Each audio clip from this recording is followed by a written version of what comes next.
بسم اللہ الرحمن الرحیم۔ السلام علیکم ناظرین، کیسے ہیں؟ امید کرتی ہوں کہ آپ خیریت سے ہوں گے۔ اللہ تعالیٰ آپ کو خوش رکھے اور آپ کی زندگی میں آسانیاں پیدا کرے، آمین ثم آمین۔ آج کا وظیفہ سورۃ الفاتحہ کے بارے میں ہے۔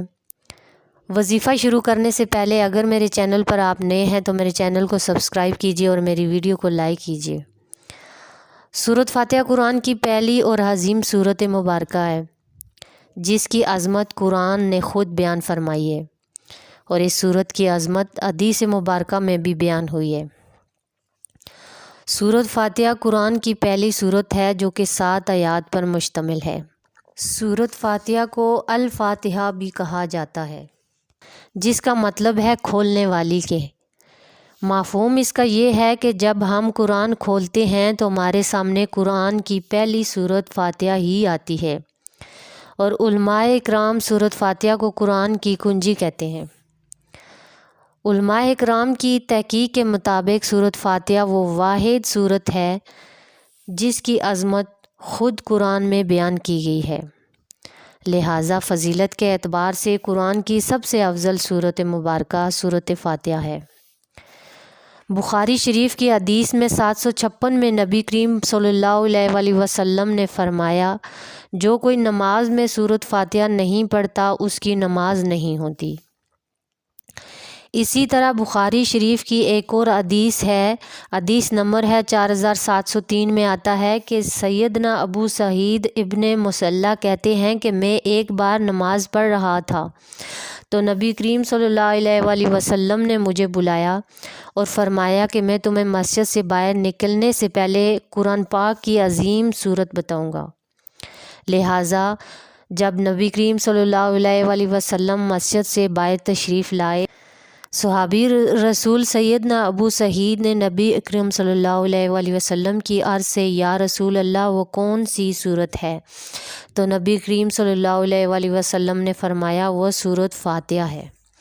سورۃ فاتحہ کا وظیفہ کرنے کے بزرگوں نے بہت سے طریقے بیان فرمائے ہیں، لیکن جو طریقہ سب سے زیادہ آسان اور برکات کا ہے وہ ہم میں سے آپ کو بتاؤں گی۔ لہٰذا سورۃ فاتحہ کے وظیفے کے لیے آپ جمعے کے دن عشاء کی نماز ادا کرنے کے بعد اول و آخر میں 7 بار درود پاک کا ورد کریں، اور درمیان میں آپ جو نفل نماز ہدیہ محمد آل محمد ان دونوں نوافل میں آپ الحمد الشریف کے بعد 14 بار سورۃ اخلاص تلاوت کریں۔ جب آپ نوافل ادا کر لیں تو اس کے بعد ایک بار سورۃ فاتحہ اس طرح ادا کریں کہ جب الحمد الشریف کی چوتھی آیات مبارکہ ایاک نعبد و ایاک نستعین پر پہنچیں تو آپ اس آیات مبارکہ کو 70 بار ورد کریں۔ اس کے بعد آپ سورۃ فاتحہ کی جو آیات باقی رہ گئی ہیں وہ پڑھیں۔ بیان کیے گئے طریقے کے مطابق آپ 7 بار سورۃ فاتحہ کا ورد کریں۔ اس پورے عمل میں آپ 7 بار سورۃ فاتحہ اور 490 بار آیات مبارکہ ایاک نعبد و ایاک نستعین پڑھ پائیں گے۔ یہ وظیفہ آپ نے 7 دن تک جاری رکھنا ہے۔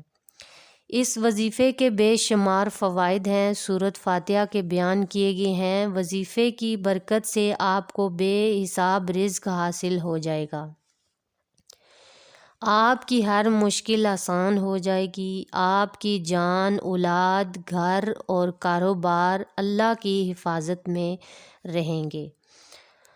آپ جس بیمار پر سورۃ فاتحہ پڑھ کر دم کریں گے اسے شفا حاصل ہوگی۔ سورۃ فاتحہ کی برکت سے نظر بد، جنات، سایہ، دشمن اور ناگہانی آفات بلحاظ آپ کے نزدیک سے بھی نہیں گزریں گے۔ گھر میں سکون اور خیر و برکت ہمیشہ قائم رہے گی۔ سورۃ فاتحہ کی برکت سے آپ کے مقدر سنور جائیں گے، اور جن جائز کام میں ہاتھ ڈالیں گے اللہ کی ذات سے کامیابی عطا فرمائیں گے۔ اللہ تعالیٰ آپ کے حامی و ناصر ہو۔ اللہ حافظ۔ ویڈیو پسند آئی ہو تو چینل کو سبسکرائب کیجیے اور ویڈیو کو لائک کیجیے۔ اللہ حافظ۔